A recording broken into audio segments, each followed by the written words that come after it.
샬롬. 1월 24일 금요일 이슬기도 교수님 여러분 환영합니다. 저는 지금 위미션 캠프에 와 있습니다. 촬영할 공간이 없어가지고 기숙사도 문 잠그고 나가라고 해서 차에서 부득이하게 녹화를 하게 됐습니다. 우리 중고등부 지금 은혜 많이 받고 있는데요. 기도 많이 해주시길 바랍니다.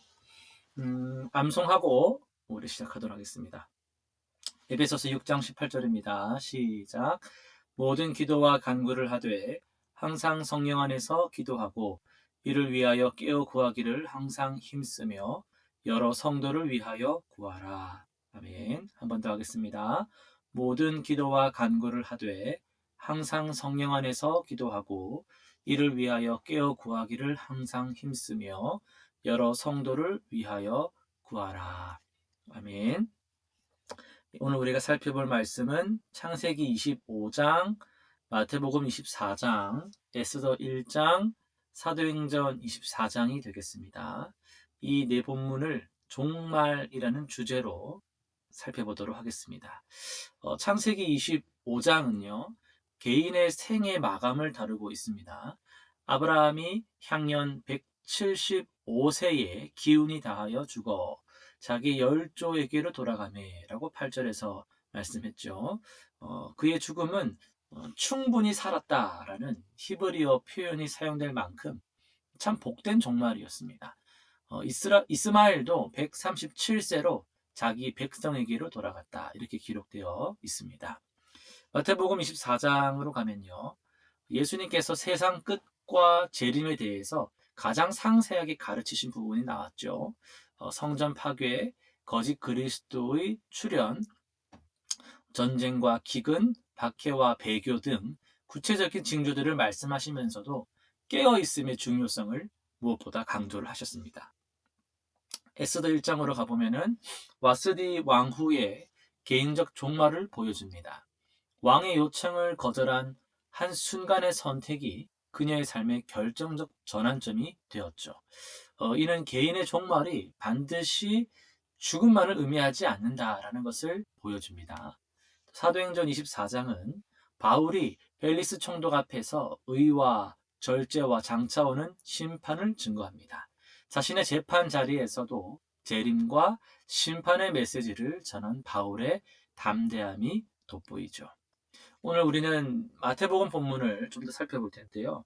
마태복음 24장 36절에서 44절까지 본문을 살펴보도록 하겠습니다. 마태복음 24장 36에서 44절의 본문을 깨어있는 삶의 자세라는 제목으로 말씀을 전하도록 하겠습니다. 36절을 보시면은 그러나 그날과 그때는 아무도 모르나니 하늘의 천사들도 아들도 모르고 오직 아버지만 아시느니라 라고 말씀했습니다. 여러분, 이 종말에 대한 사람들의 관심은 늘 뜨거웠습니다. 초대교회 때부터 오늘날에 이르기까지 많은 사람들이 이 종말이 언젠가를 계산하려고 많은 이론과 시도들을 끊임없이 하고 있습니다. 징조들을 연구하고 숫자를 계산하고 시기를 예측하려고 했죠. 하지만 예수님은 이미 말씀하셨어요. 이런 시도가 무의미하다라고 분명히 말씀하신 바 있습니다. 왜 그럴까요? 왜 의미가 없다라고 말씀하셨을까요? 첫째는 그때를 아무도 알 수 없기 때문입니다. 이미 하나님의 말씀으로 알려주셨기 때문이죠. 천사들도, 예수님도 심지어 알기를 거절하신 거예요. 알기를 포기하신 거예요. 예수님이 삼위일체이기 때문에 무능해서 열등해서 모르는 것이 아니라 예수님은 자신의 그 전능하심으로 오직 성부만 아시기를, 자기가 그걸 모르기를 선택하신 거죠. 이는 우리의 예측과 계산이 얼마나 무모한 것인지를 보여주는 극적인 장면입니다. 예수님까지도 모르겠다라고 말씀하셨으면은 그건 더 이상 알 사람이 없다라는 것쯤은 우리가 알 수 있겠죠. 둘째는요, 준비가 더 중요하기 때문에 이렇게 알려주지 않는 겁니다. 예수님은 노아의 때를 예로 드십니다.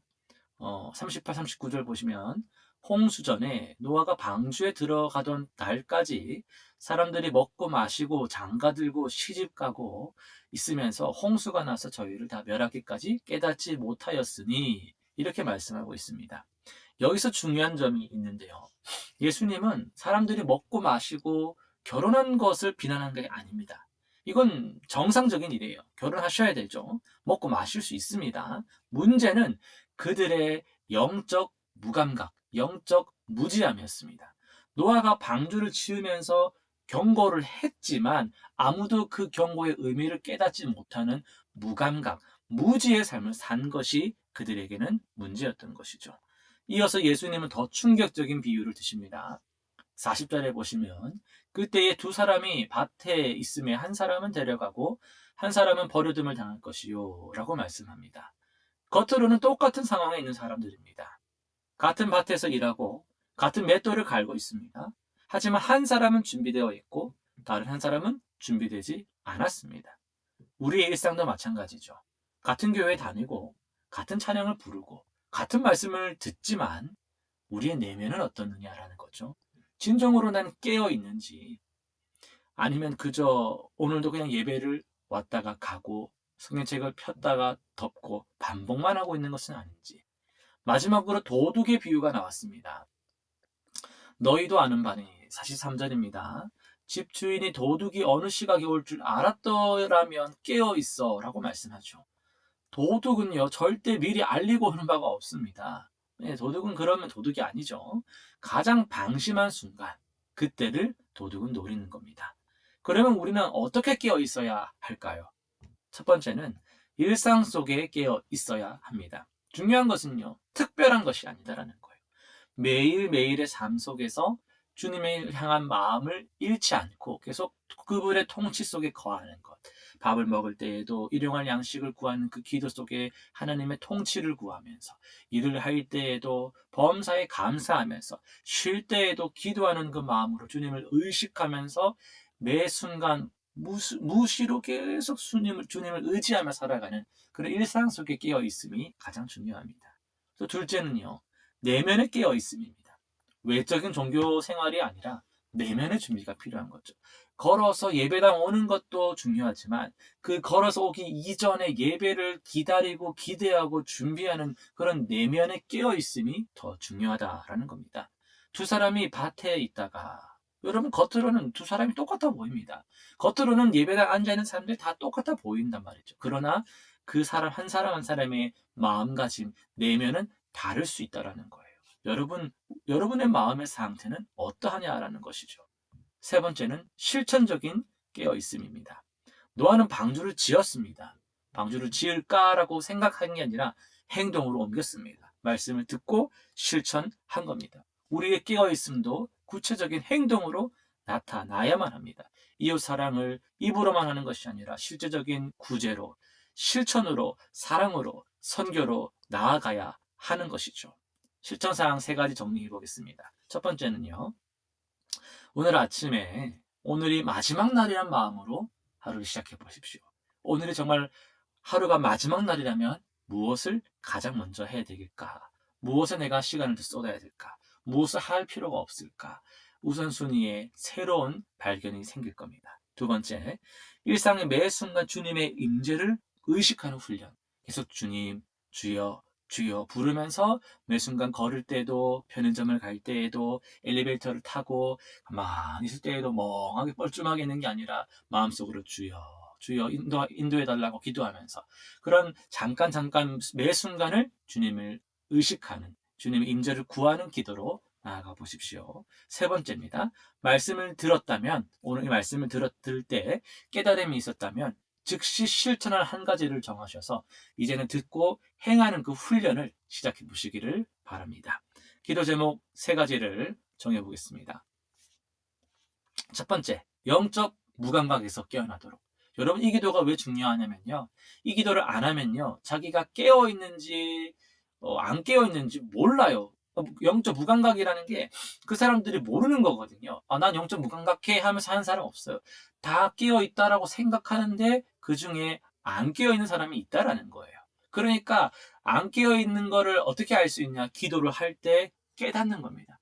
내가 무지했구나. 내가 굳어 있었구나. 이거를 깨닫게 해달라고. 영적 무감각에서. 이게 아니라면 깨어있음의 기쁨을 허락해 주시겠죠. 그래서 이 기도는 항상 해야 되는 겁니다. 영적 분별력, 영적 무감각에서 내가 깨어나게 달라. 기도를 꼭 하시기 바랍니다. 그리고 두 번째, 일상 속에서도 주님을 놓치지 않도록 실천사항과 연관되어 있는데요. 계속해서 내가 내 힘으로 할 수 없다는 걸 고백하고 성령 하나님께서 은혜 부어 주셔서 계속해서 주님을 의지하는 그 삶을 살아갈 수 있도록 은혜 부어 주시옵소서. 세 번째는요, 재림의 소망으로 충만하도록. 주님은 언제 오실런지, 뭐 지금은 아니겠지, 나 때는 아니겠지, 이런 단정 짓는 생각이 아니라 아무도 몰라요. 지금 오실 수도 있는 거예요. 지금 오셔도 됩니까? 그런 질문을 해보면서 재림의 소망, 주님이 언제 오셔도 난 너무 좋아. 주님 오셔도 난 너무 기뻐. 라는 그 마음이 충만한 상태로 오늘 하루를 살아가시기를 주님의 이름으로 간절히 축원합니다. 기도하고 마치도록 하겠습니다. 은혜가 충만하신 하나님 아버지, 오늘 우리가 종말이라는 주제로 말씀을 살펴보았습니다. 주님 언제 다시 오실지 아무도 알지 못하는데 우리는 아무렇지 않은 척 오늘 하루를 또 살아갈 수도 있습니다. 그러나 이 말씀을 살피는 가운데 우리 가운데 깨달음 있게 하시고 영적 감각이 살아나게 하시고 우리가 분별하게 하셔서 오늘도 실천하는 그리스도인, 행동하는 그리스도인 되게 하여 주시옵소서. 주님 지금 다시 오신다 하셔도 우리가 전혀 주저하지 않고 기쁨으로 주님을 맞이할 수 있는 그런 슬기로운 다섯 처녀가 될 수 있도록 오늘도 준비하여 주님께 영광 돌려드리는 모든 성도님 되게 하여 주옵소서. 감사드리며 예수님의 이름으로 기도드립니다. 아멘.